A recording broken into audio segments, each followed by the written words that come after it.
Hello, everyone.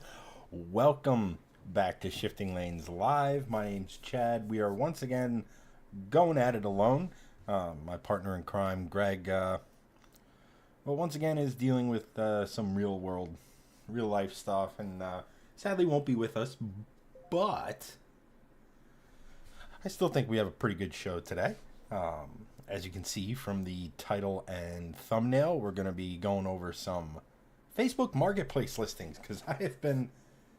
Well, if you do what you do, right? Like you sit there and you just scroll through Marketplace, see if something catches your eye, see if something, you know, uh, piques that interest, that automotive, whatever. So I put the question to our supporter group on Facebook. Uh, got some pretty interesting, responses, as well as I've found a few on my end that will probably kick things off with. But no, should be pretty interesting. Doug, my man, welcome. Glad to have you, as always. How big does this get? Okay. Sean goes, let the madness begin. Yes, because I shared this idea with Sean, and yeah, he had some thoughts. It's like he had these things in a holster, ready to go.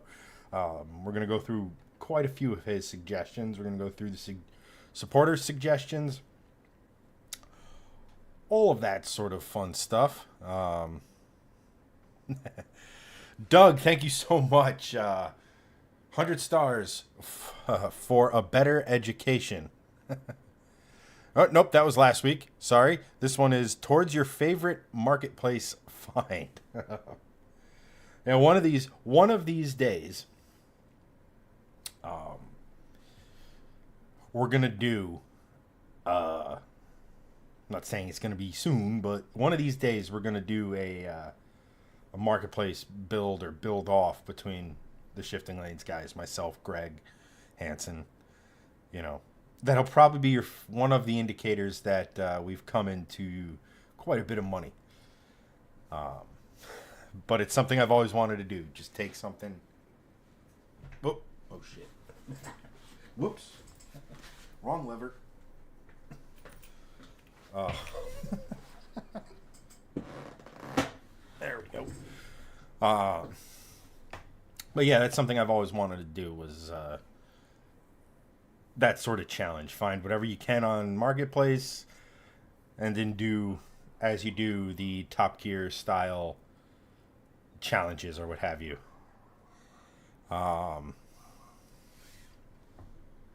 Stupid. Stupid dog is being annoying. Let's see here.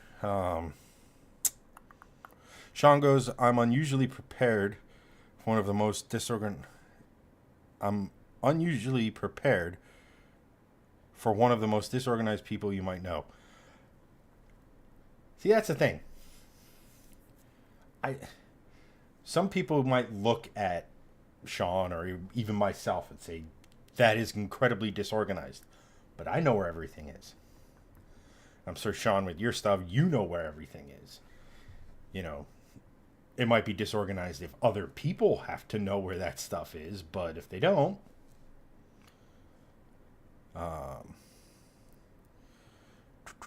Doug goes for the Marketplace Challenge. Cheat, just pick one of my cars and I'll put it on Marketplace. That is distinctly an option. Sadly, it's not one. And then, frankly, who knows what you're going to have in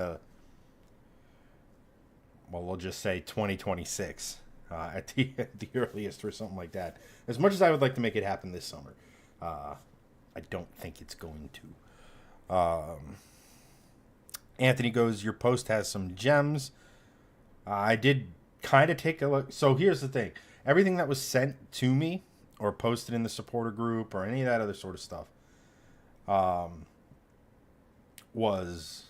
you obviously see the link, you see what it is, but I didn't go into any greater detail.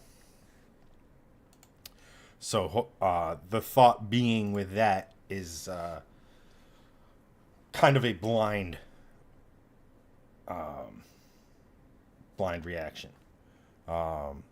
See, like I know there was a big Ford in there. Doug goes that F550 7.3 manual would be a killer project. Sure, it would be. And then Sean goes, out where I am, you find some garbage, good deals, and really weird stuff. It's nuts. I mean, that kind of.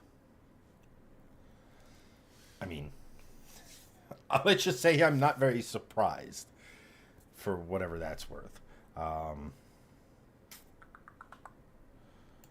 just pop this up. Oh, excuse me. Had a big dinner and here we are. Where did I want to go? Shift. Sorry, I'm just bringing up the. There we go. I wanted to bring up because see, Facebook does this thing. Why is one of these days I'll figure out why I have an insane bit rate, but my quality is not where it should be. But at any rate, Facebook does this thing where I can see your original comments on my back end via, my OBS, my Streamlabs or whatever. But I don't see the replies. So it's, and in those sort of side conversations, there's some gems at points. Let me tell you what.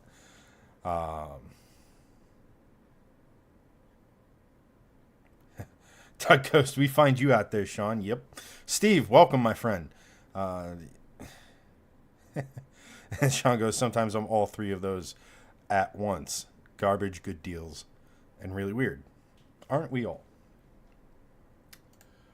So, first things first, we're going to kick it off with some of the stuff that kind of I found. Only one or two, because frankly, you guys went. Feels like you guys have been holding this in for a minute or 20. So, first up, I wonder if I can get rid of that. First up is a 2006 Cadillac Escalade ESV Platinum Edition. Obviously, it's an SUV. But as you can see, it is a overland project. Now, I want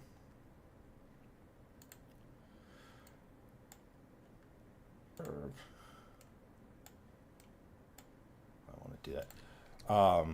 As you know, here, we're rather large. We're actually, for not having owned one, we're pretty big fans of overlanding and overland vehicles in general. And like usually, the usual fare is, the 4Runner or the Jeep or something to that vein. But you don't really see too many. I mean, obviously, like the Tahoe, the Yukon, that sort of stuff with these things, you do see some overlanding stuff with them.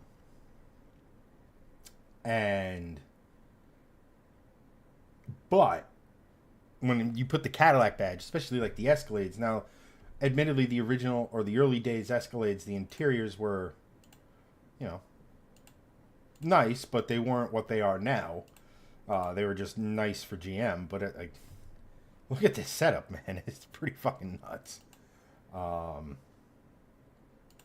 Really cool setup. And like the fact that you're looking at it being used at an In-N-Out Burger, which means it's got some miles on it. I mean, it even has a snorkel on it. Let me see if I can.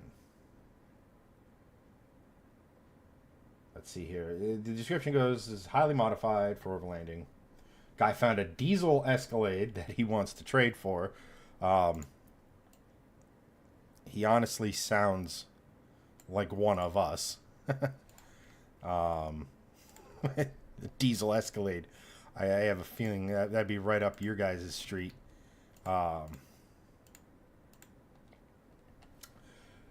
So he goes on to describe it. 8,000 is the bare lifted suspension with the wheels, front light bar, and front basket, flip down TV, and Pioneer doubled in. For 12,000, comes with the rooftop tent, back hatch tent, and rear basket. For 16,000, guy feels like he works at a dealership. Comes with the snorkel, rooftop deck, custom tent rack, and all light bars, rear air ride, and all TVs. That's my brother in Christ. Like, see, this is sort of stuff you see on Marketplace, and like why it makes it like just kind of a place to look for things is like this sort of stuff. Like, yeah, dude, but we're really not including the snorkel for the base price of the vehicle. Come on, man. Like, so what? They're just gonna live with a hole in their driver's side front fender. But let's see. Sean goes, the caddy stole me front porch from my camper and slapped it on its roof. I mean, yeah, I mean the let's see here. Where's this setup again of it actually camping? Like, that's pretty dang cool, right? There's no denying that that's pretty dang cool.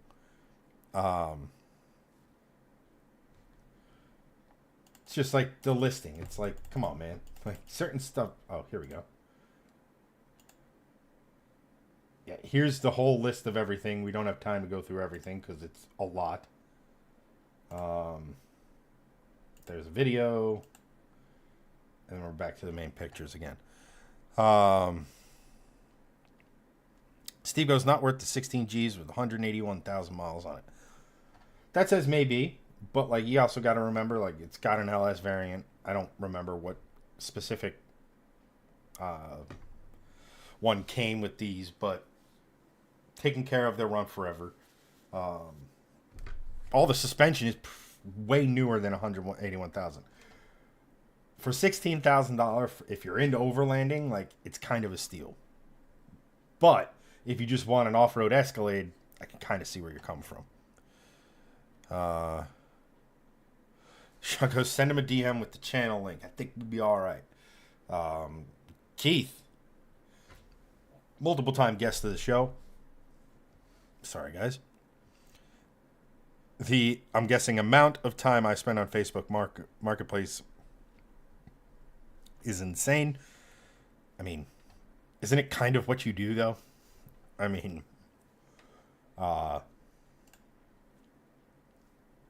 flipping vehicles, things of that nature.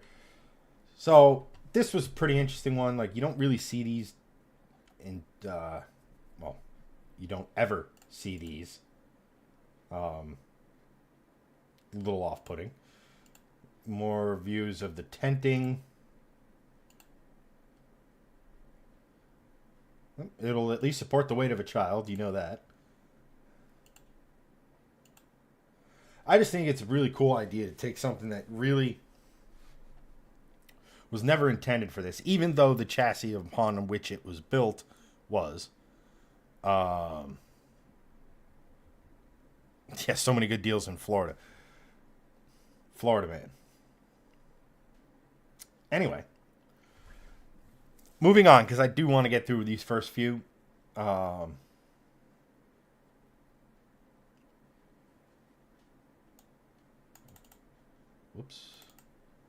There we go. That'll work. I do want to get through these first few because I wanted to get to your guys' stuff. Next up, while I did send this to some of you guys, this one was actually sent to me by one of my buddies, my friend Lou. Now, if you've watched, as I'm guessing a lot of you have, if you watched my C30 series on the main channel on Shifting Lanes Main, not the garage channel, you will have seen Lou in a few of those videos as we worked on it, went for drives. I forget what other stuff we did, but you get the idea.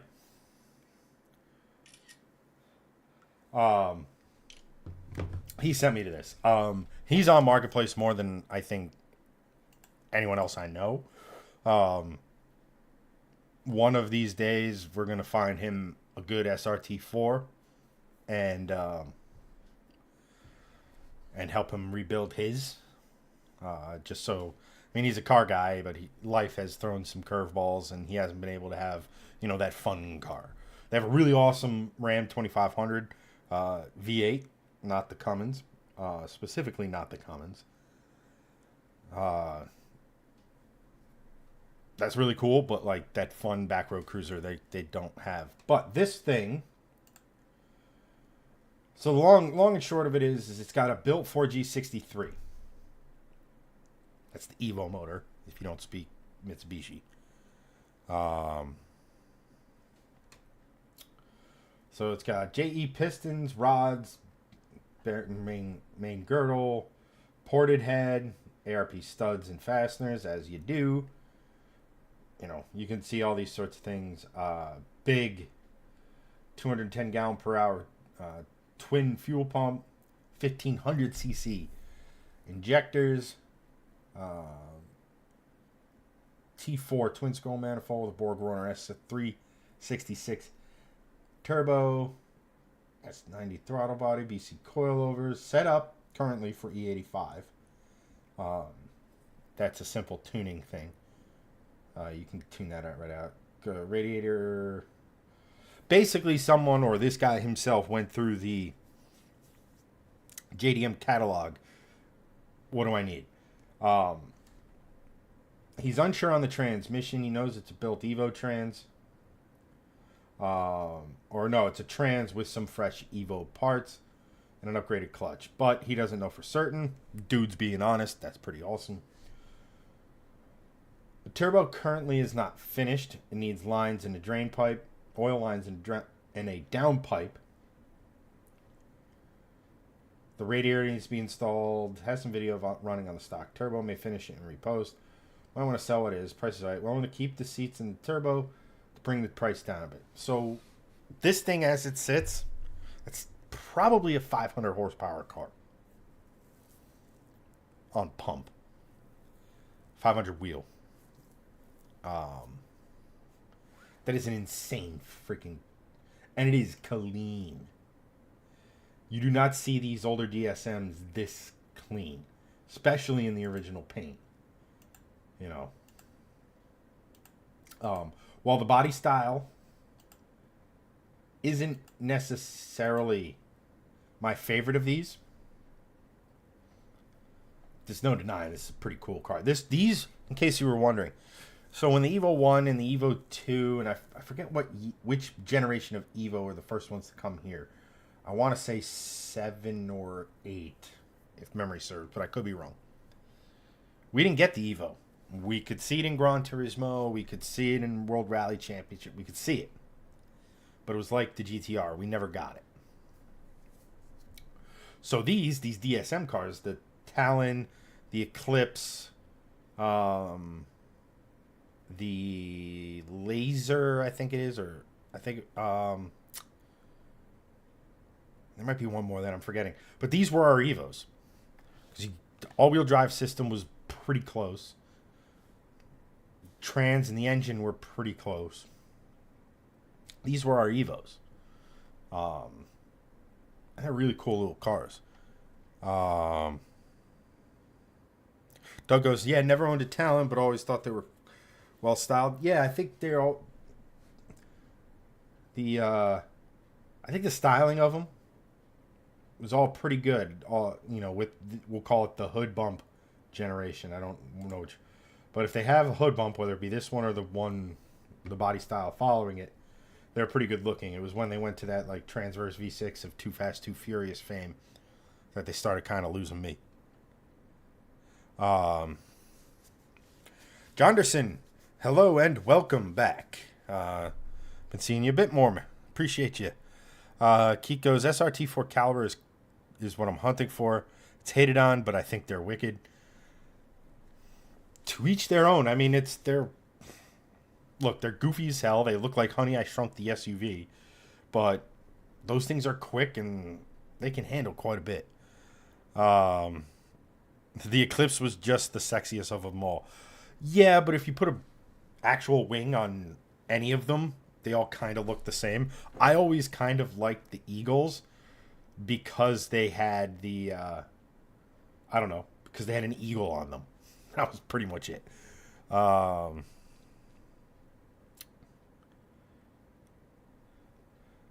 Sean goes, 500 front-wheel drive horsepower would be a handful. These are, you could get these in all-wheel drive, and I'm pretty sure the TSI was the all-wheel drive variant of these. These were actually hugely popular for a long time in stick shift racing. I actually think, what the hell is it called? Hold on. I might have to look this up. Red.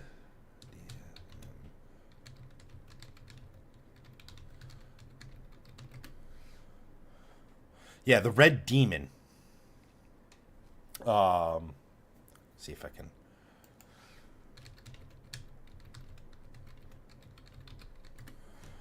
See if I can pull up a picture of it. That'll do. So the Red Demon, this is a 6-second car. Manual. So pretty potent stuff. Steve goes, I'd F with this Talon. Hell yeah, like it's a cool car and it's a cool build and it's well documented, and this guy's like, you know, you can tell it was written by somebody who knows what the hell they're talking about. And the chassis only has 52,000 miles according to the listing. But that's like unheard of because it's what? How old? 92? It's damn near historic according to New Jersey.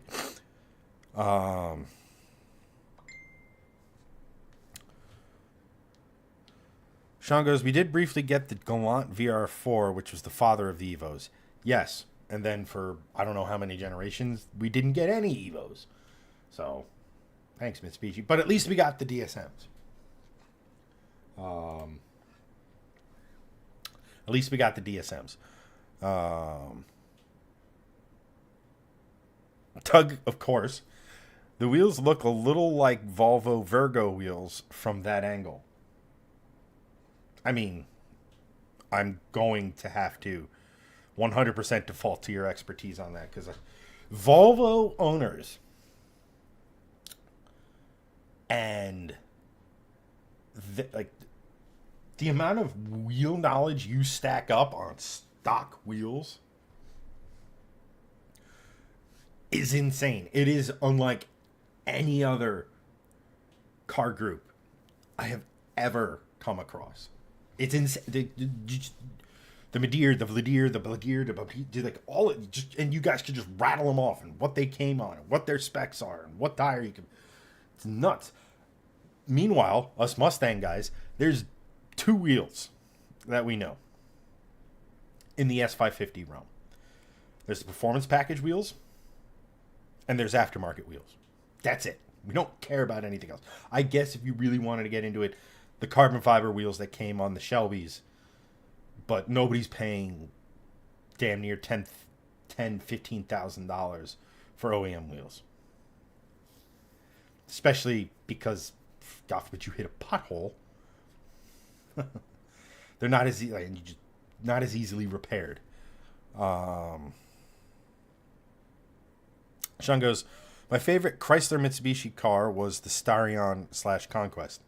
And those were cool little cars. First of those little pocket rockets. Yonderson goes, my cousin had one non-turbo. I had a Celica GT, both manual transmission, good times. There's something to be said for the amount of fun you can have especially when you're younger, with not a lot of power. I remember back in the day, man, me and my buddy, when I had my Focus and all 140 horsepower of it, when it was the first Focus, and my buddy had the Mazda Protege, not even the Speed, just a regular Mazda Protege. And man, we drove those things like we were in WRC. And yeah, you can get in trouble just like anything else. I mean, you hit a tree at 40 miles an hour, it's not a good time. But it's slightly better than hitting it at 80 or 100.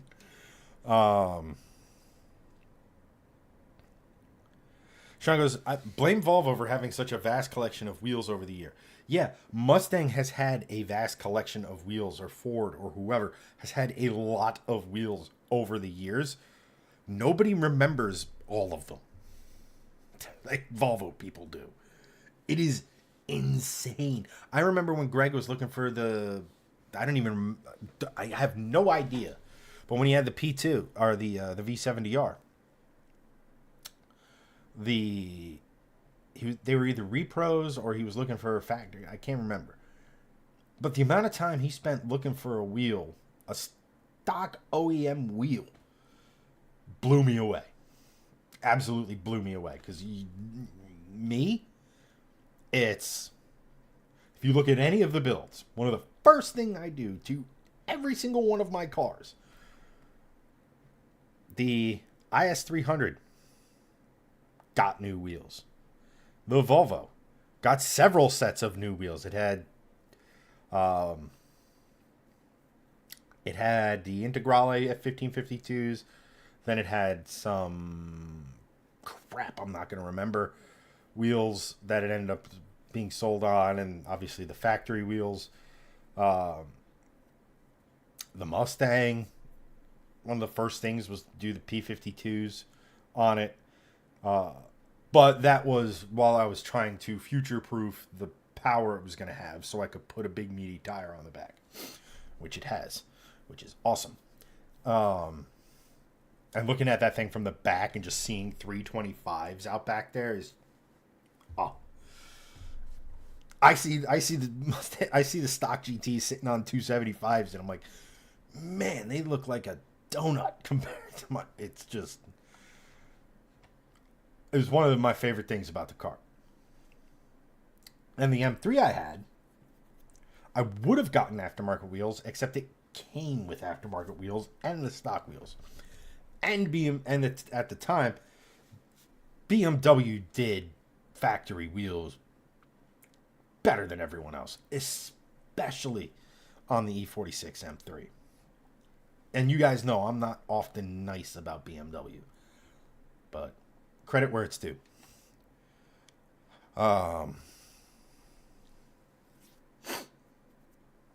Steve goes, the slow and the boredom, Chad. I mean, yeah. But I mean, I learned how to drive with next to no power. So, and it was a manual. Point of pride, every single car I have ever owned, a 72 Bronco, 2 Ford Focuses, Lexus IS300, BMW M3, Volvo C30, Mustang. All of them 3 pedals. I've never owned an automatic. So those Focuses that I learned how to drive on that didn't make a ton of power. I mean, the second one did make some relatively reasonable front-wheel drive horsepower, especially for the time.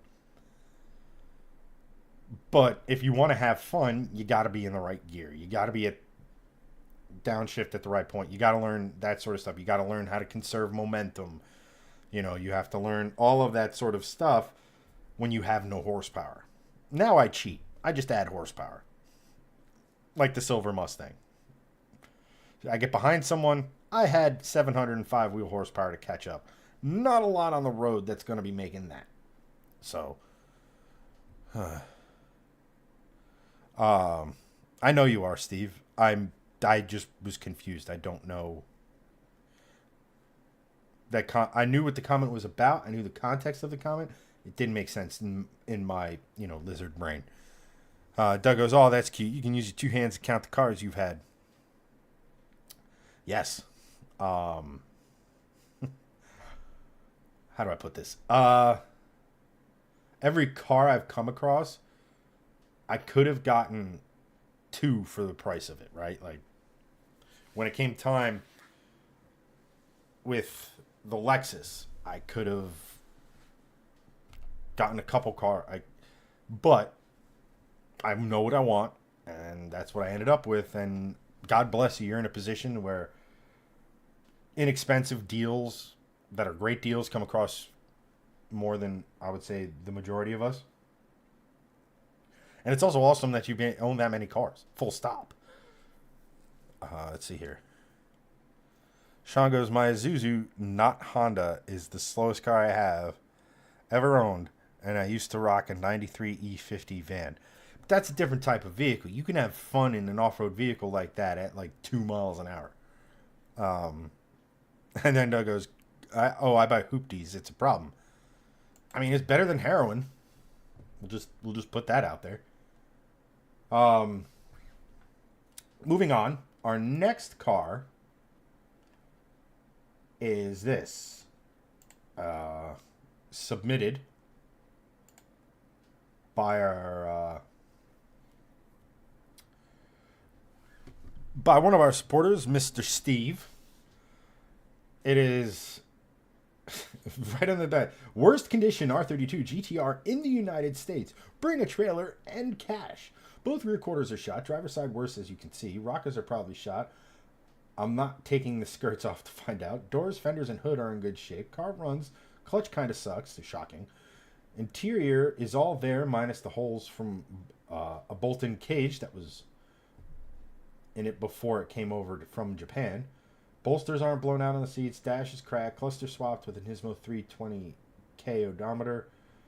Clean title, clean VIN, Apexi intake pod, Spitfire coils, HKS coil, front and rear strut braces included in sale. Might be with turning into a drift missile. No. Or cut it up and part it out. Project that got away from me. I don't even want to look at it anymore.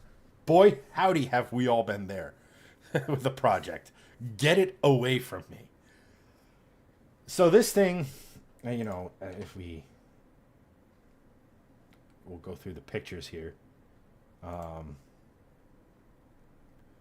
There's, let me put it to you this way. There's some value in it.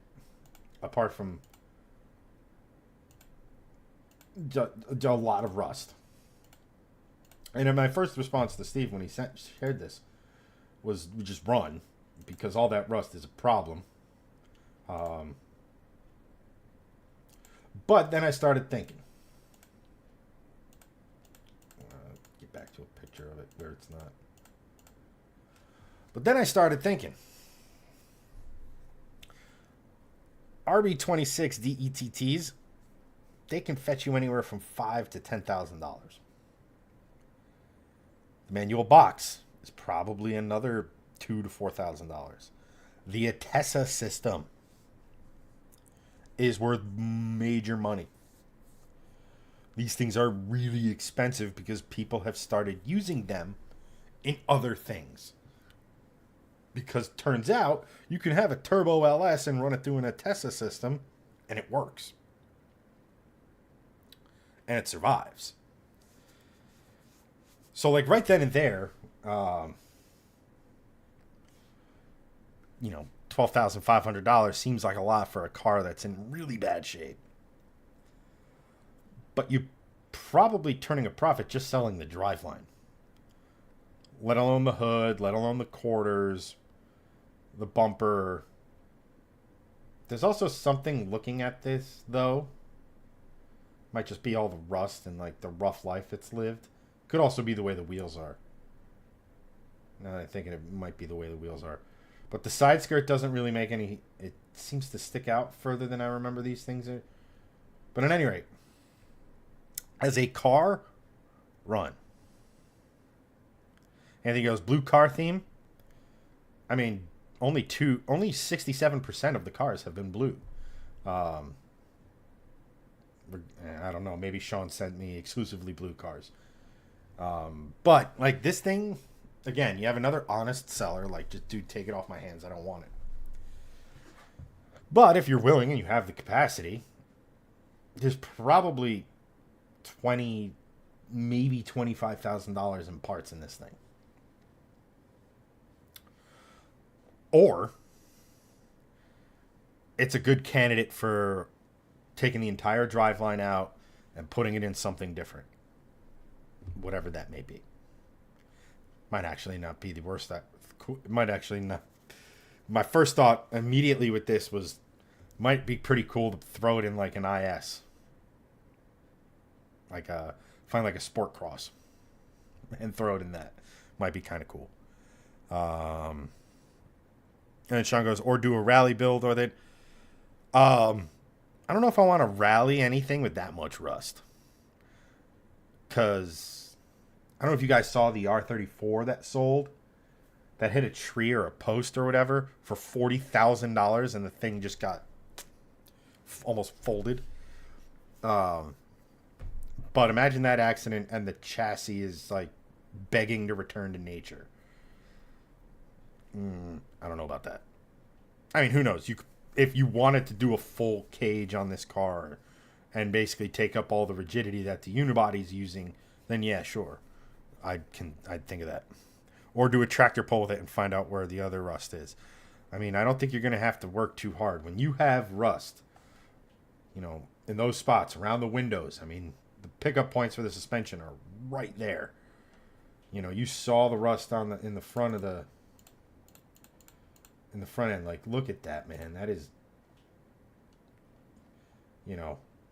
that's not isolated. It's rotting everywhere. So,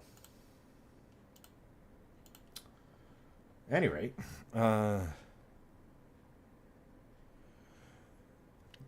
Janderson asks, what guys can tell me about the Mustang transmission, the MT82? Not to get crazy sidetracked, we'll just throw the Red Demon up there just so we have something nice to look at. So the MT82s, so from 15 to 17, it's more... Look, the MT82s had that class action lawsuit that really nothing has really come of yet. I'm on it, just in case there's some money to be had. I will have it. Their Getrag transmission, and usually Getrag makes halfway decent stuff, except this one's kind of outsourced, so it has a lot of plastic, in the shift guides. The synchros aren't great, but the thing that lets... So we'll just focus on the 15 to 17. Those quality control is meh on them. However, what kills these things more than anything... Now, you can do it with just brute horsepower. I have seen a stock Coyote engine on a Gen 2 Coyote with just a Roush positive displacement supercharger on it, Twizzler, an input shaft. Kind of scary.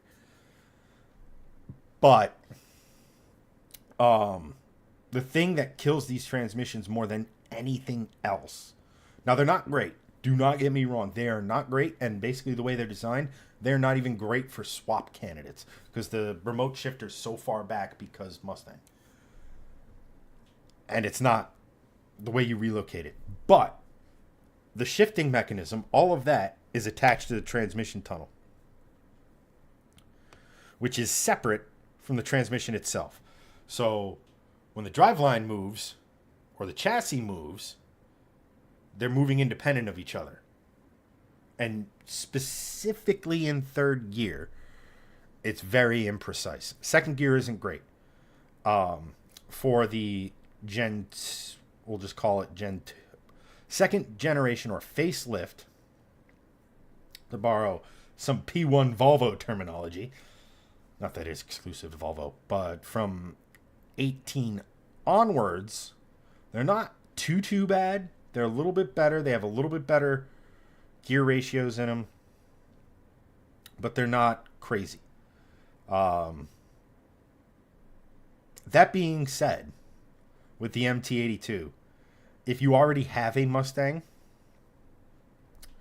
you can ship it off to Calmer and get a complete billet gear set, new input shaft, a 26 spline input shaft, which obviously is stronger than the 23 input 23 spline shaft it comes with from factory.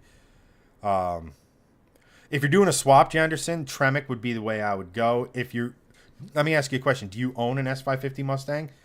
Get back to me on that, because if you do and you're looking for a better manual transmission, I think I have a solution for you that's going to be really friendly to your bank account. Don't have one, want one. So, if you do end up getting one, and I still have it, I have a Calmer Stage 3 MT82 that I'm selling. It is rated for 1,000 horsepower. It handled 705 wheel horsepower like nobody's business. If you do end up getting an S550 or even an S650 regular, so the S650 GTs came with the MT82. The Dark Horse came with a Tremec. And the upshot is that if you get getting a built Calmer trans is a benefit. You don't have to change the drive shaft. You don't have to change any of the mounting. You don't.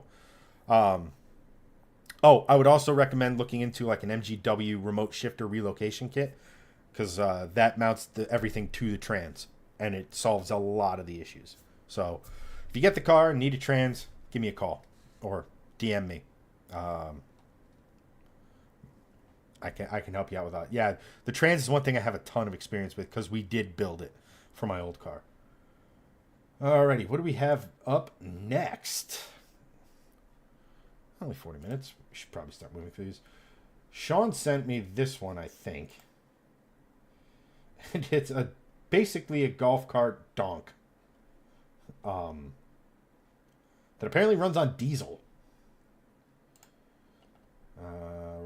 Golf cart with diesel engine. Runs, drives, and stops. Fun for campground cruising, and more. Great for head turning. Not sure the type of head turning that it'll cause. Whatever your pleasure, call, hint information. Please don't ask if it's available. If it's available, I will respond. You will not see it if it sells. Hold on. You will not see it if it sells. This post will no longer be up. Thank you. Whew. Took us some time to get there. How much of it is still actual golf cart? I guess just the top, the chassis. I mean, look, it's not the worst thing I've ever seen. I can personally tell you from extensive experience driving golf carts, I wouldn't really want to take any. The tires are backwards. Anyway, this thing on a corner is looking to yeet you into something that is no longer the golf cart. But as a funny thing, yeah, why not? Next one. We have a 1952 Mini TD. Description: awesome MGTD cruising convertible, a 1.3 liter inline 4-cylinder engine with a period correct Judson supercharger paired with a 5-speed manual transmission. Less than 11,000 TDs were produced in 1952. It doesn't really seem like a low production, but compared to some other things, sure. This one has been tastefully restored and ready for weekend cruise. Available at Greenbrier Classic Cars in Lewisburg, West Virginia. Ooh, now, Sean, I didn't expect you to be sending me stuff from Greenbrier, a.k.a. fancy West Virginians. And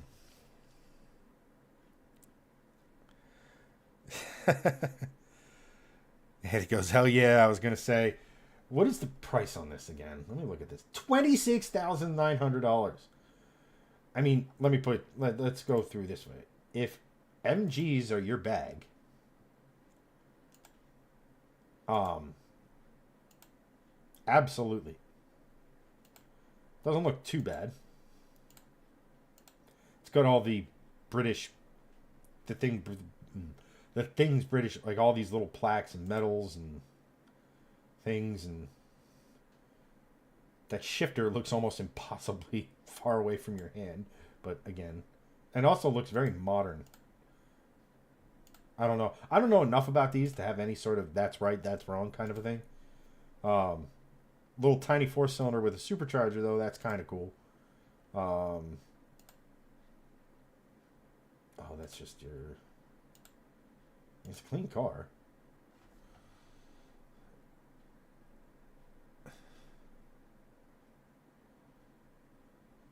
Sean goes, dude, Greenbrier is like a 40-minute drive from me. Yeah, but 40 minutes in West Virginia, it's different. You know, we'll just, to quote Journey, worlds apart. I don't know. What do you guys think of this? Like old classic British cars like this, the old, like, right after World War II sports cars that gained fame. You know, they're not my particular cup of brandy, but that's what makes car culture great. You might love it. And it's kind of surprising that Sean likes it.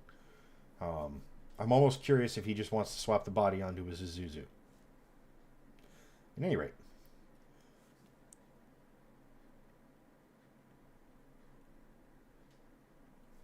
Moving on.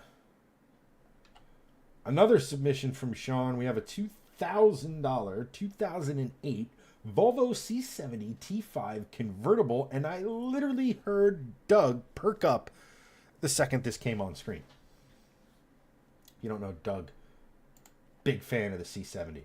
This is a P1 Volvo, so it shares a platform, as 99.9% of you know, with the C30, the S40, and the V50. There's something down here that we're going to look at after this. Top tip, if you're trying to sell a car, regardless of how inexpensive it is, or how much you want it gone, don't take it with snow or in the rain. Because I guarantee you someone's going to offer him like $500 for this. He's not going to get the offers he wants for it. Because, I mean, if you can't be bothered, you know, what is going on with that shifter? I mean, you have beige on tan on wood grain for the interior.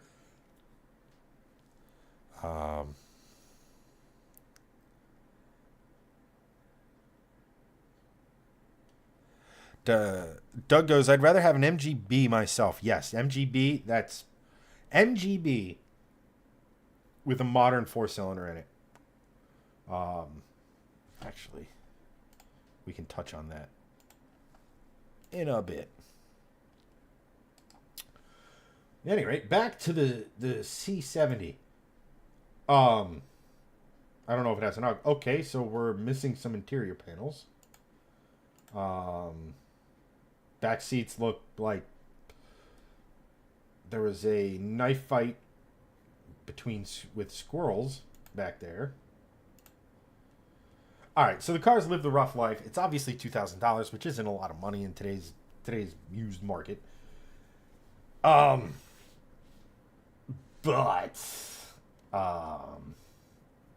yeah, if you're gonna list the car, take better pictures than this, or don't be shocked when people lowball the fuck out of you.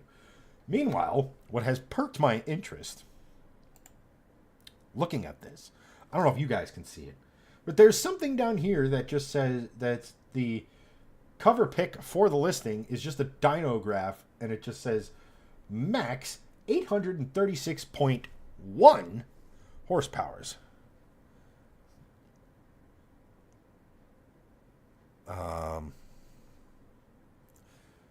I guess it's a Volvo, so I should have expected more. I should have expected activity from Chad. Let's see here. Doug goes, it would add an aux port, which my 06 is lacking. The fact that you haven't figured out a way to just install it is mildly concerning and a little disappointing for you, Doug. I figured you would have worked around that. Or just gotten something with CarPlay. Either way. Ethan goes, is it a manual? It does say it is a manual. It does say it has a clean title. Oh, let's read the description. 2008 Volvo C70 T5 5-cylinder turbocharged 6-speed manual transmission. Has been sideswiped, needs a passenger door replaced or fixed. Yeah, $2,000 is a lot for this. Fires right up, runs like a top. I don't know a lot about it. I got it trading around, and I just cleaned it up a little. Would like to keep and fix up, but need build money for the winter. Good clutch, shift smooth, 18-inch factory rims. I feel like those wheels are the most valuable thing about this thing at the moment. And then maybe the driveline. Needs some TLC. Needs a lot of TLC. But someone that wants a fast. What these things come with, fact, the 220 horsepower. Fast. A fast manual car. And has the time and money to put into this car. It's perfect for that.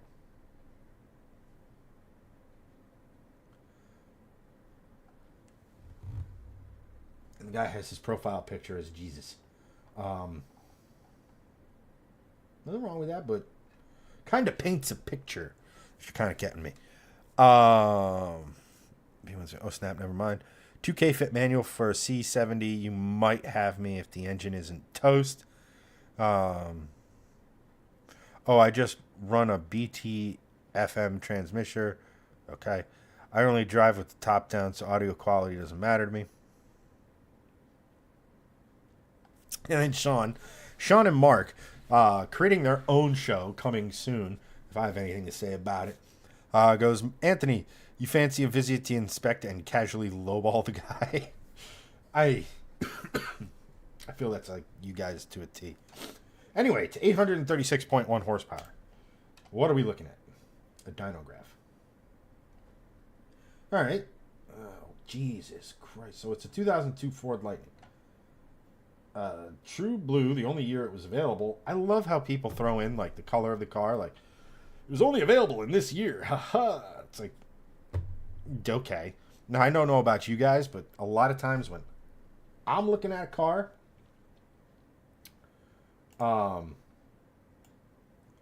the color isn't, like, it's important. There's colors I don't want, and there's colors I definitely don't want to deal with. But, like,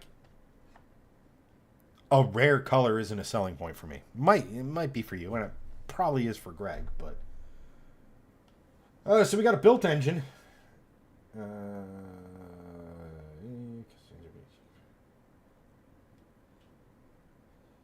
Yeah, they built the fuck out of this.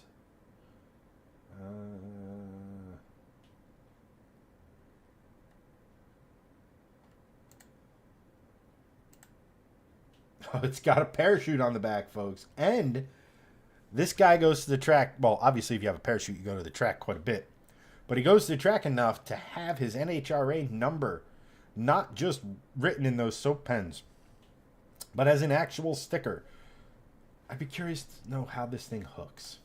I don't know if it does. That. Oh, jeez, this is pure track car.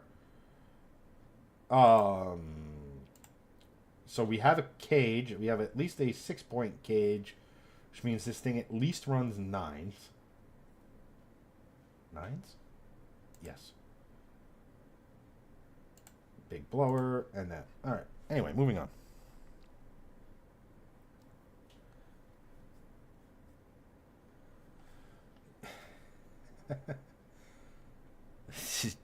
Anthony goes, bullshit, Chad. A Rebel Blue C30 would swing you. Nah, man. Like, let me put it to you this way, right? Knowing what I know about the C30, which I'm not an expert. I was not an expert. You could plop a black, a silver, and a Rebel Blue C30s in front of me. All exact same spec. And throw in a white C30 just for the sake of this argument. The white is done, but the other three, it's about what car is better maintained, what car's in better shape, what car has any value adders, so to speak. And you know, color to me, look at the cars I've owned on this channel.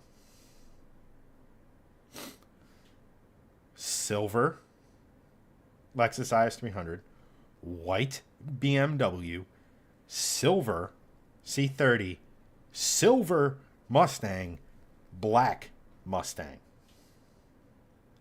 The only reason I went black with this Mustang was, one, it was the car I wanted and the spec I wanted, with some value adders on top of it for a good deal.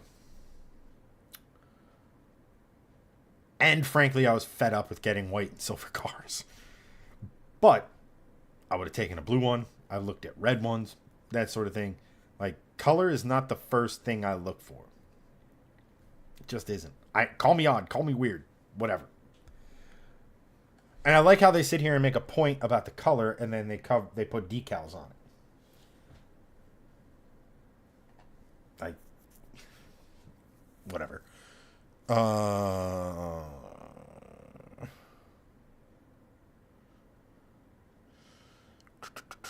Chad, a C30 with the Yamaha V8 and all-wheel drive, that'd be cool as hell. I'd love to see somebody do it. It's not the C30 build I would do.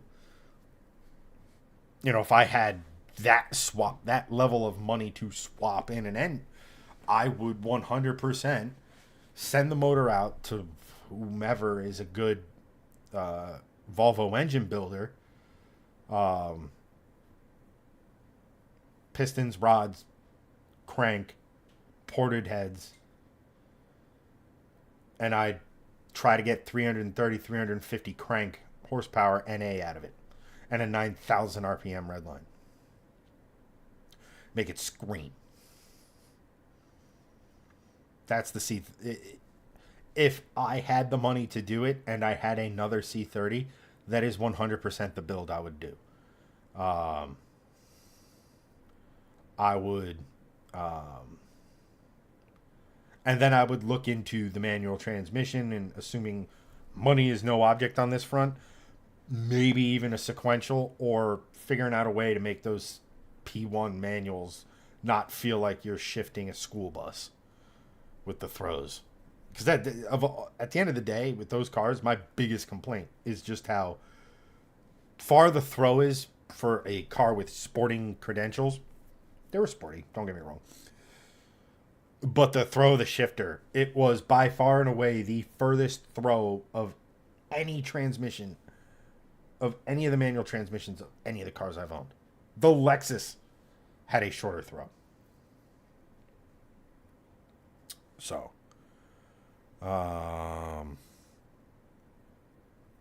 Steve goes, sorry, I was doing cat owner things. What am I looking at? An 800 horsepower F-150 Lightning drag truck. All right.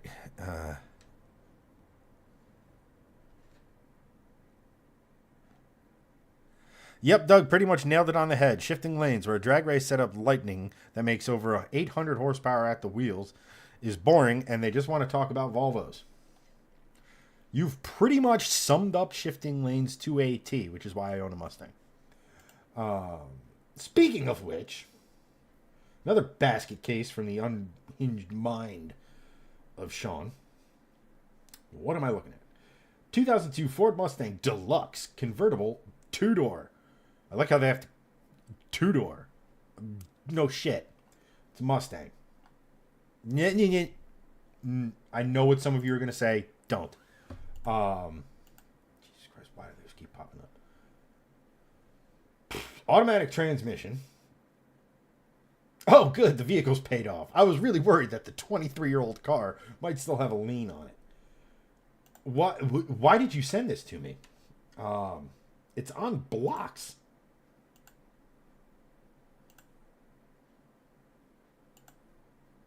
It's a New Edge convertible. A fun story about that. My girlfriend, in the first part of college, her first car was a silver New Edge convertible 6-cylinder Mustang. I'll leave it there. The thing couldn't even power brake and do a burnout. That's how good these 6-cylinders were. At least an EcoBoost can do a burnout. Let's see what this brilliant... he goes... 2100. We've listed the price again. 2000. There's not a chance on this or any other Earth this is worth $2,100. 2002 Mustang 3.8 liter V6 runs and drives great. Really? It doesn't have headlights. Nor is in any of these pictures does it show that it could quite potentially, possibly, maybe think about running. We have it on a trailer. We have a picture of the interior. We have a picture with the hood up, looking somewhat damaged, but the headlights are in. Yeah, that hood is definitely damaged. We have it on blocks with a new hood.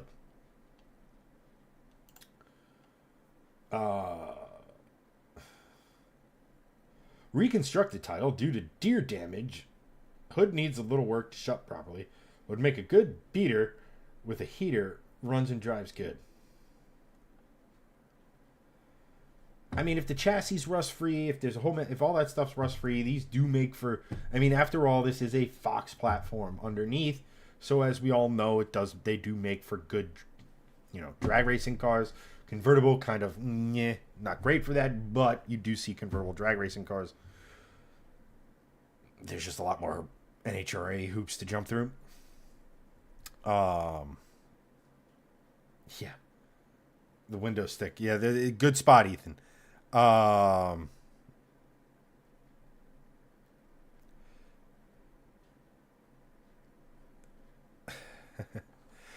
goes, I'd give the guy $100 to push it off my mountain into the ravine. I mean, look, it's a good chassis, so you could theoretically build something on it if you wanted to. There's not a lot of those buyers. Moving on. We got to get through all these unhinged vehicles. Oh, good, Sean. What a shock. Sean from West Virginia sent me an El Camino, which is Spanish for the Camino. $2,000. Chevrolet El Camino truck, driven 402,602 miles. 1979 El Camino, original color, modified by the sun. Original color was blue. Someone pro or it black. When we bought the car, it was running and driving. Removed the motor. Needs motor. It's all original chrome. I guess for vehicles like this, it's important. Isn't this the kamikaze spec El Camino? Anyone who's watched Street Outlaws, I mean, it's definitely an El Camino. Anyway, moving on.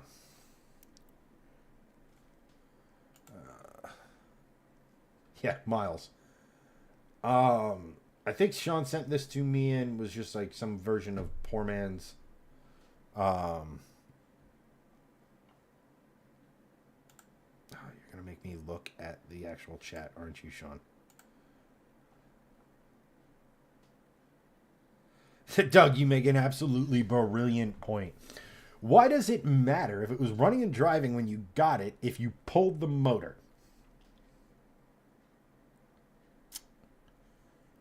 Okay.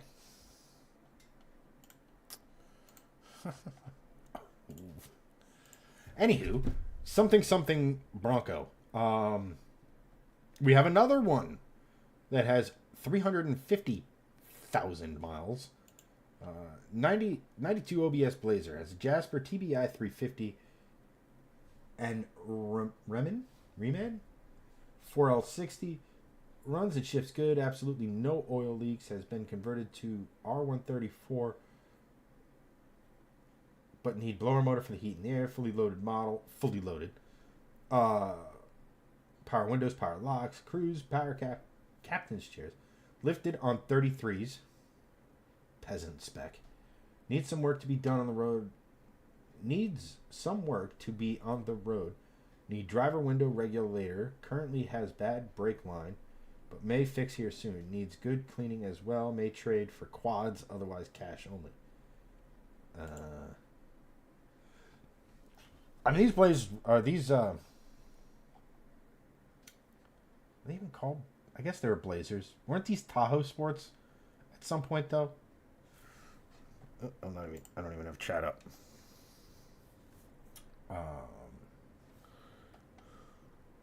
Sean goes, it's the Bronco for guys that like Busch Light.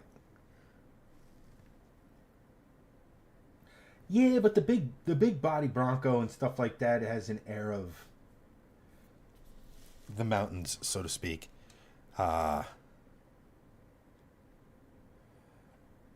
Anthony goes like, who gives about original miles on a 95 Camry? Sean, but seriously, I have not seen what is a really cool two-door Tahoe before.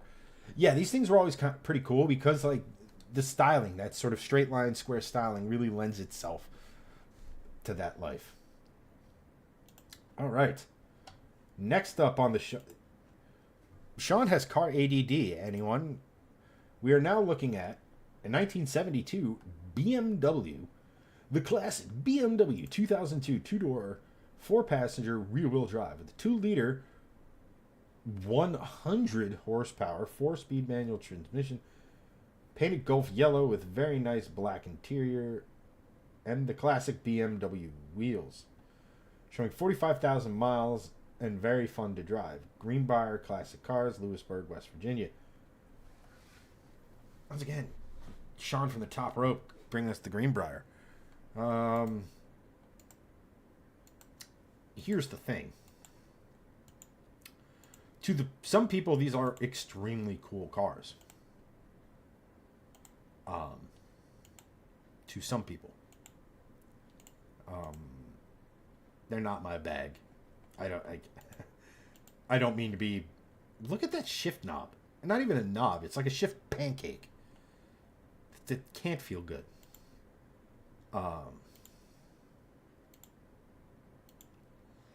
Look,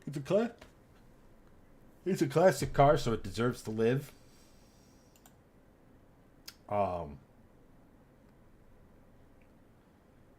Outside of that,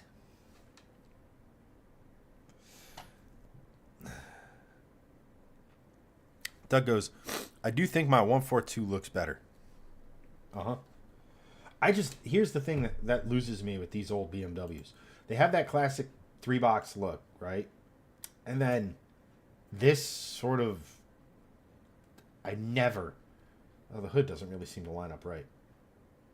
At any rate, that sort of slanted front end just, yeah. It takes all of my enthusiasm out of it for this car. Again, it's classic, deserves to survive. To someone, it's very cool, and for them, that is very awesome. For me, not so much. Yeah, the color is a bit, we'll just say, non-Germanic. Yeah. All right. Minimize that.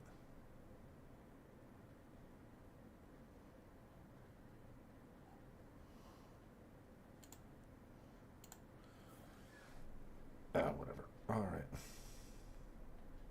Well. Damn riverboat front end. Yeah, Joshua, you pretty much said it, right? Like, this thing was trying to be the Amphicar before might have actually been around the same time as the Amphicar. Don't know enough about those to be able to say.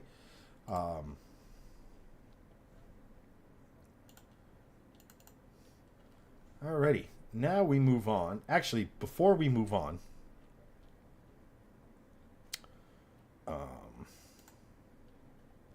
I have actually got a bit of a. Hey, Josh. He's the tech. To anyone, Doug just explained. Everyone say hi to Josh. He's my tech that does all the jobs I don't want to do on my cars. Josh, you have my deepest of sympathies. Why do I hear myself? Oh, that's why. All right. We still have a bunch from the supporter section. The vast majority of this, very much not a blue car theme, Mark, Anthony, has come brought to you by the mind of Mr. Sean Ford. So, before we dive into this, what the supporters have been throwing up, I have to use the restroom. So, everyone, since we have a Volvo tech in chat, and we have a bunch of Volvo-ists also in chat, hell, even if you never owned a Volvo, tell Josh what the worst job you've ever done on a car is, and yeah, just trial by fire. Welcome. You'll like it here.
Alrighty.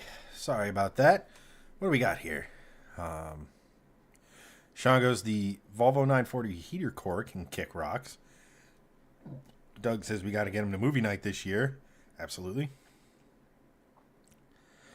Fair enough. Doug's and the old British cars I also work on are quite enough.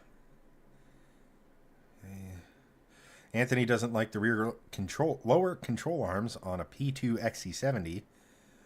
Bentleys, TVRs, and Morris Minors. Those are all pretty cool things to work on, and definitely something that'll keep you employed, because the number of people who actually work on those things is dwindling.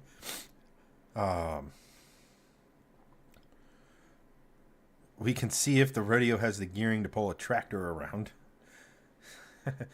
4 low first is 2.4 to 1, 4 for the divs. TVR, the mullet of British car companies. Steve goes, that's a BMW I'd drive. Steve, you couldn't hear anything because, well, short version of the story is the Empanada truck showed up at work today. And they're reminding me. Any rate, now over to the shift squad. So we'll start with Doug. In classic Doug fashion, sent... What is this? A 1970 Snow-Go snowblower and truck in Lebanon, Pennsylvania. 1970 snowblower truck. You will not find a nicer, cleaner one for the age. I mean, if it's your jam, it's your jam. 480 hours on the blower, 5,200 miles on the truck, works as should, brand new clutch, master cylinder, and slave cylinder, air brakes, gas International 501 engine for the truck, and an Alice Chalmers diesel engine. I'm guessing for the snowblower. Asking $32,500 or best reasonable offer. Pickup location is Lebanon, PA. Does require a low boy to transport, if not driving it. Comes with title. Well, that's good. Dustin. What else? Let's see what else we're looking at here. I mean, look. If you need a snowblower truck, let's just say you have you own property that has requirement for this. I mean, you could get something else, or you could get this. Is FWD a company, or is this... I can't imagine this thing is front-wheel drive. I could be wrong. But Doug would know.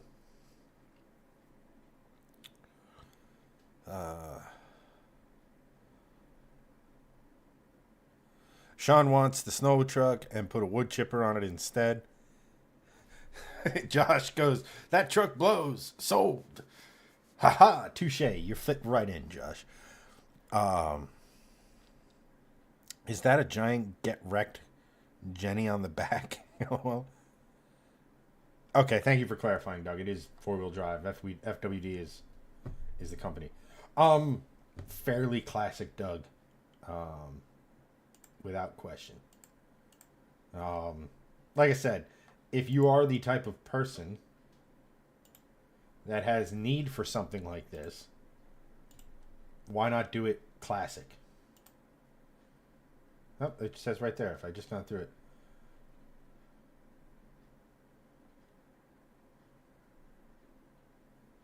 Look at that.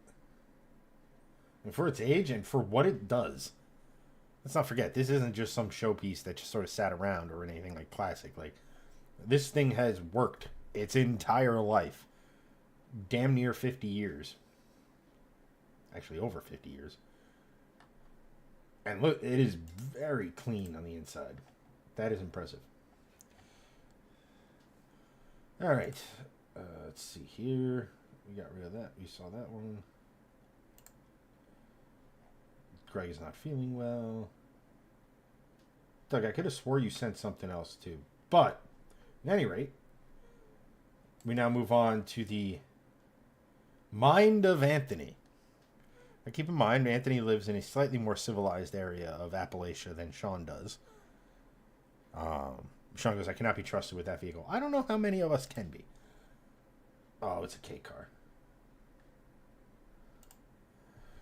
1992 JDM manual Honda Beat imported sports convertible. Thank you for implying that it was imported because, you know, we couldn't tell by the right-hand drive and the fact that these things are only now showing up. At any rate, what do we have to say about this?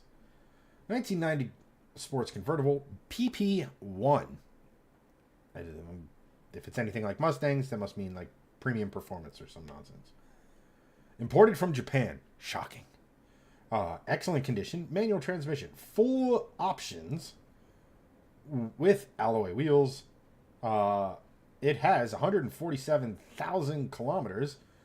91,350 if you speak a language from a country that's been to the moon. Offered at $8,500. Wow. Nationwide delivery available. Free delivery in Virginia, Maryland, and D.C. Comes with complete documents, clean title, VA, DLR, whatever that means. If you're looking for any other JDM car, which is not currently in our stock, we can source it for you as well. So these guys are JDM importers. Look, as a small, fun, chuckable thing, and when it comes to these tiny K car style JDM sports cars, this isn't bad. I love how it has the fart can out the back. Like, how much air could this thing possibly be moving? If I had to guess, this has a 650cc engine. But hey, if you want to, I'm guessing mid-engine. I think interior is really nice for what it is. The tan on black on yellow. I don't even mind the zebra stripes because it's a vibe from the era. The red and black steering wheel because why have anything remotely resembling cohesive color theme? You see it's got a tack and the red line goes beyond 8,000 RPM, which is cool. Might not be the worst thing in the world. Take this and put like a Busa motor in it. And fuck it, just turbo it. You'd have something that's completely bonkers. Sean goes, actually, Anthony isn't in Appalachia yet. Delmarva. I mean, maybe not so much. Parts of Maryland. Close enough. It's a Virginia. Sean goes, if you're over 6 foot, you're probably not fitting in that. Well, Steve, in what I can only now assume is his fulfilling his contractual obligation to say, and I quote, K-swap it. Not a bad option. I would still put a Busa motor in it. Have something that revs past 10,000 RPM. The only thing that really doesn't do anything for me on this is it's convertible. I'm not a convertible guy. If you follow the stream, if you follow anything, convertibles as a coupe with that line, I could get down. Convertibles just don't do it for me. Anthony goes, my submissions are horrifically all over the place, as they should be. Believe it or not, we are not all just into one type of car. I am not strictly a Mustang guy. I mean, BMW, Lexus, Volvo, Mustang. Enough said. Ethan goes, never understood K cars in the U.S. How much is it? It is $8,500. Which, on the one hand, is a lot. On the other hand, like I said, this thing with a turbocharged Busa motor in it, that's something. It's definitely better than putting a Hayabusa engine in freaking smart cars. Definitely. All right, you can't beat that car enough. Well played, sir. South of Richmond, Ethan. Yikes. Yeah, like that's the thing. Like, $8,500 for some cars, steal. $8,500 for this. In my mind, I do not know the market on these things at all, so take what I'm about to say with that in mind. $8,500 for a 1992 Honda Beat? In my mind, that's got to be a pretty premium, pristine example of that car. Is that unreasonable? Possibly. But it's, it's small. Sean goes, I want a wide body, a Beat. This thing with some decent flares and a little bigger wheels. Yeah, I can see that. Alrighty. Next up, from the Anthony, is a dyno. Okay. Go Power Systems complete in-floor dynamometer roller assembly. System is already removed from the floor, pickup only, located in Bethel, Pennsylvania.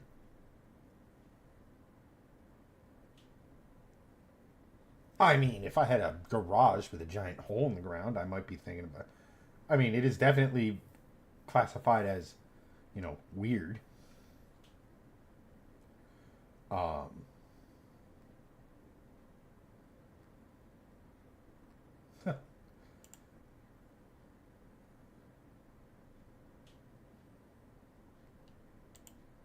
I'd be curious to know more. Like, it just seems odd and, like, oddly inspecific. Like, lack of specifics for something like this. Anthony goes, I was slinging links. Dude, 100%. Like, I did not have this on the bingo card, but here it is. It is definitely a thing. Just curious, because it looks kind of old school. Now, granted, in-floor dynos. But, like, the cabling and stuff, like, I don't know. I'd want to know more. But, yeah, I think that's kind of where we would leave it on that.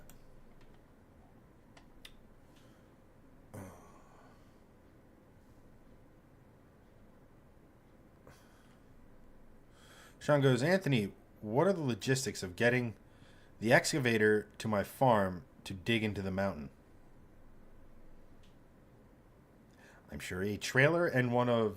yeah, he's got a Cummins. Sure, just give him a 30 rack and a firm handshake, and I think he'll do it for you. Let's see here. Next up, we have 1953 Dodge truck. Okay. I can dig it.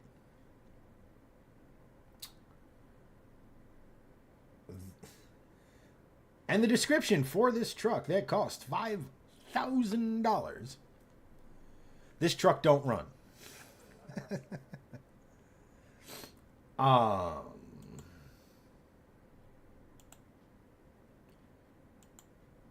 Don't know enough about these old Dodges. It would have you believe that this was some form of military vehicle based on, the White Star. Just the heavy-duty nature of it. But again, I don't know enough about these to comment one way or the other. Holy cow. Get to that in a second. Very cool. Very much begging for a Cummins. Even like a mostly stock 12 valve. Maybe like a first gen. Oh God, what's the heavy duty platform on the first gens for the Rams? One of you will tell me.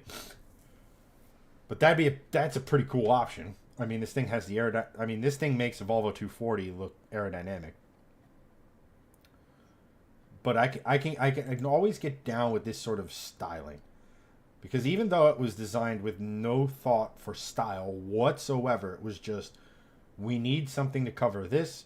We need these to go here so the driver can see. We need this, and this is what they comes out.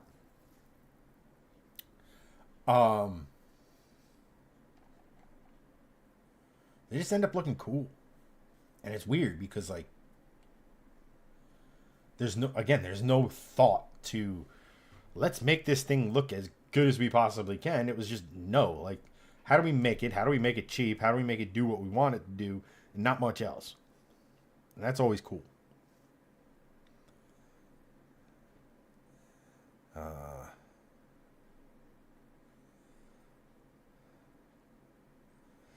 Sean goes, I don't think the Ram is up for that job. Then why have a Cummins-powered Ram in the first place? Might as well sell it and get another electric vehicle. Totally kidding. Look, like I said, these old trucks, they're cool. I dig them a lot. And the fact that it only has 22,650 miles,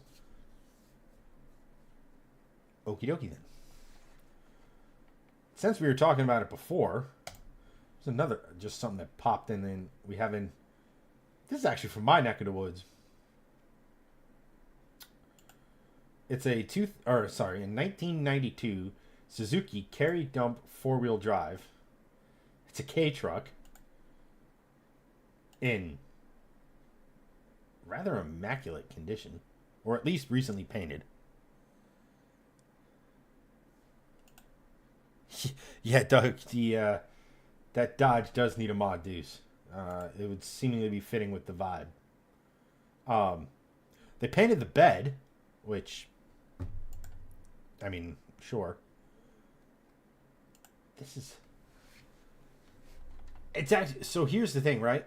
This is actually an interesting vehicle to find from this location. I love how the max speed is 120 kilometers an hour. If my maths, that's right around 70, maybe 80 miles an hour.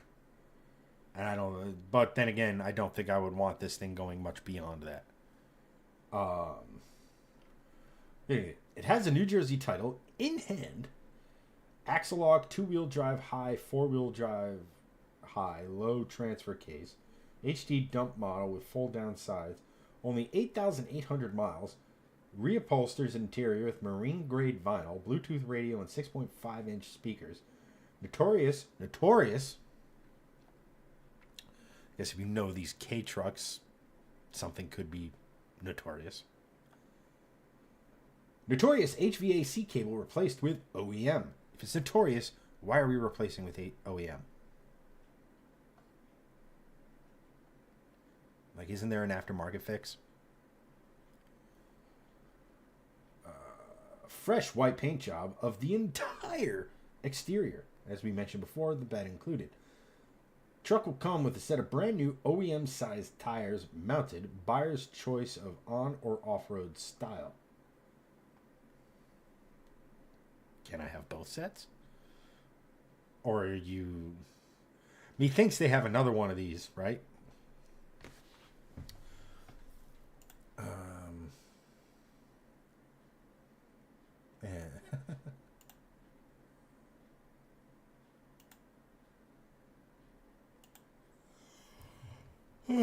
Despite this, it's cool in the sense of, right? Now, for $13,250, that's a lot. You get a pretty decent side-by-side for that.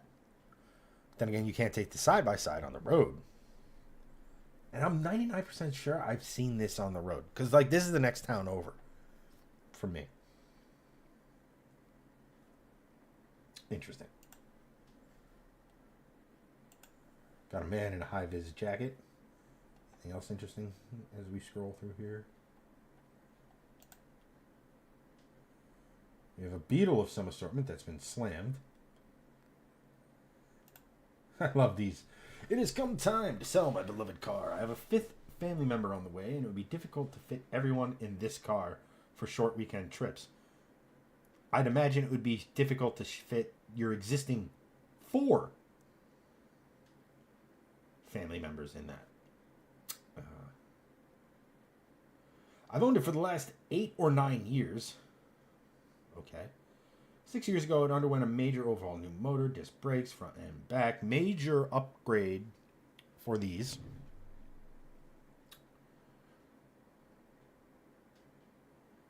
New manual transmission.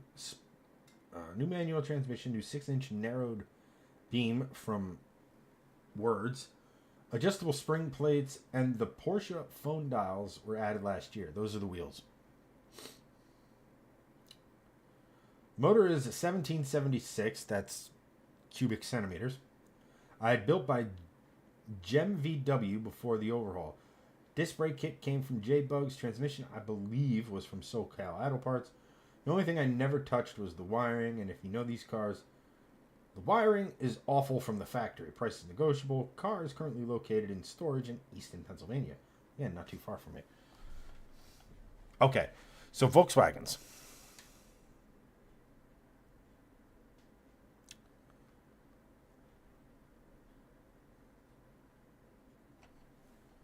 Yeah, VW on 944 wheels. Exactly. I mean, dude's got a garage. What is that, a Genesis in the back there? And a Super Dirty Ford of some assortment. There's a Jeep. Alright, so when it comes to Beetles, right? Like stock Beetles, they're kitschy cool. Not much. But you can make these things into like pretty cool little vehicles now. And there's so many people doing it.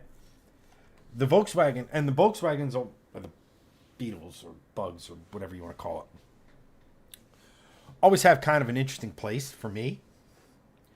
Because when my dad had a 59 Corvette that he took the 283 out of, took a 327 from I think an Impala and put it in the Corvette. But before he put it in, bored, stroked, balanced, blueprinted, the whole 9 yard. Had an 850 dual pumper 4-barrel carb, which was way too much for that engine.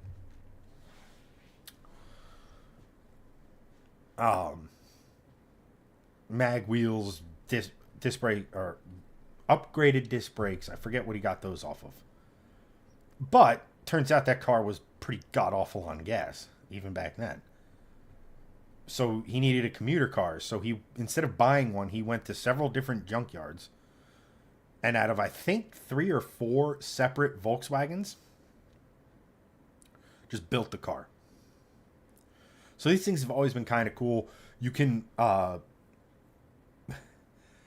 it's like a Harley engine in the sense that it has jugs for the cylinders, and you can remove those jugs and put ones that have a bigger bore, allow for more of a stroke or what have you on them. So that was a common upgrade with these things, and like you can make these kind of cool in that sense.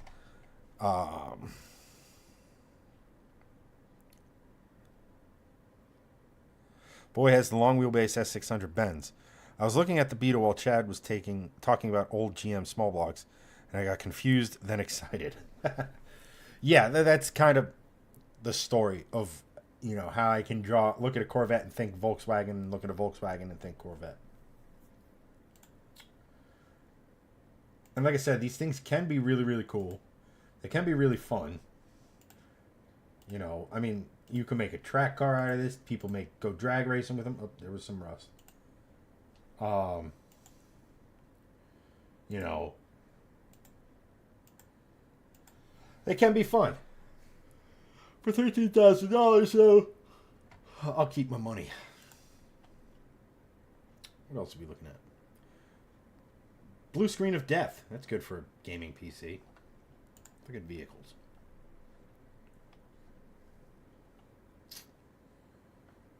Alrighty. There's...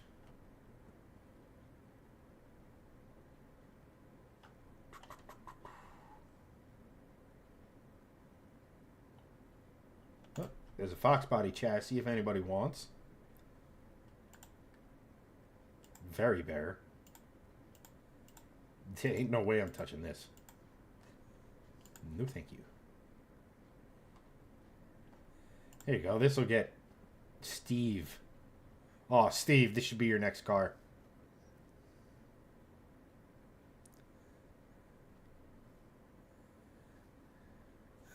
Sean, I'm pretty sure people have done something like that. I know in the Grand Tour episode, Jeremy Clarkson had a Rover V8 going out the back. I mean, come on, Steve. This is 100% you.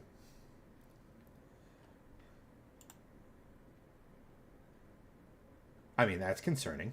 The fact, no speakers, no interior. Holy. Wait, what? All right, now I gotta read the description. Time to let go of my Blazer 355 small block Acura Integra Dash. Oh boy. Full caddy back shaved engine bay, runs, drives, and stops. Good to have that. No heat, no AC. Not so great to not have those. Chrome like rad support and wiper cowl and Toyota front bumper. Needs some work to be roadworthy, like transline leaks and a few other small things. Have a body kit to go with it. Need gone ASAP. $4,500 or best offer. Cash talks, no trade. PM me if interested. Location, New Jersey. Okay. Why does this picture look like it was taken like 17 years ago? Side exit.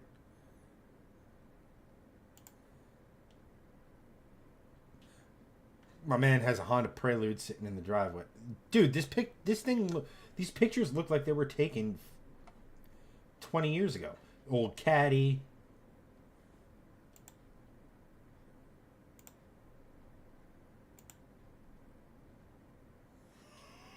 All right. Yeah. What the hell is that? Great, just because I clicked on 2K cars, now my feed's going to be filled with them. Wonderful.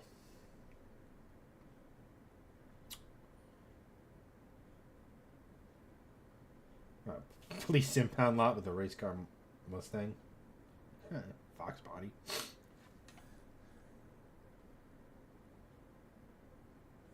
A plot twist, the project was abandoned 17 years ago and now he's selling. Certainly feels that way with that.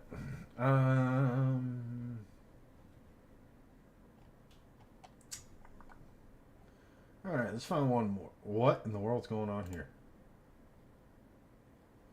Oh, that's just random things. I was like, those wheels are comically small for this.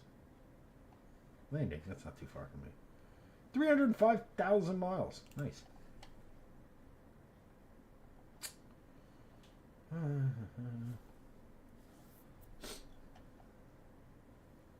Sponsored post need to go away because I was like, what is that? And then it's new single person electric SUVs. Start, search, explore. Sponsored. Fuck you. Trailers, plow trucks. Yeah, figure the plow trucks would be, I don't know, purchased, given the time of year. Oh, there's got to be something of interest.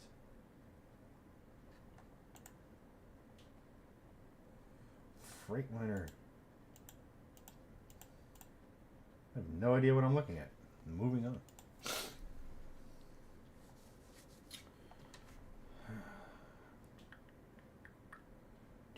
Jeeps. Oh, alrighty. There we go. 1982 Land Rover Dutch Military Lightweight. Niederlander. Extremely rare 1982 Dutch Military Lightweight. 2.25 diesel engine.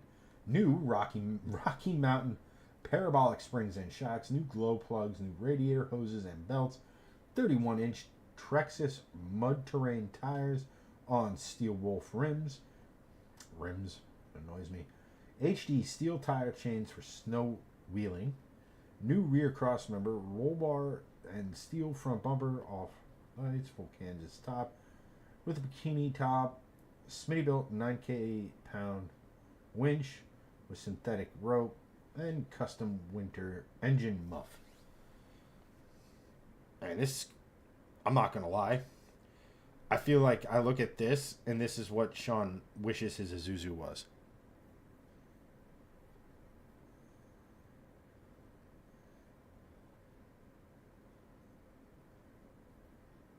could smell the PTSD in expired K rations. Where is this being sold? Califon. Again. Relative.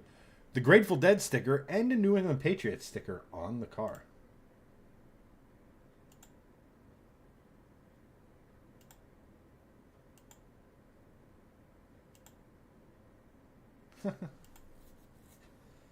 Oh, man.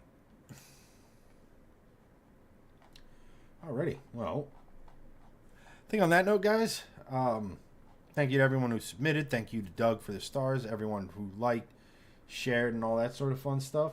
But I'm going to call it there. I don't know if you can hear it. My nose is starting to go crazy. I'm starting to get a little bit tired. But thanks again to everyone for watching.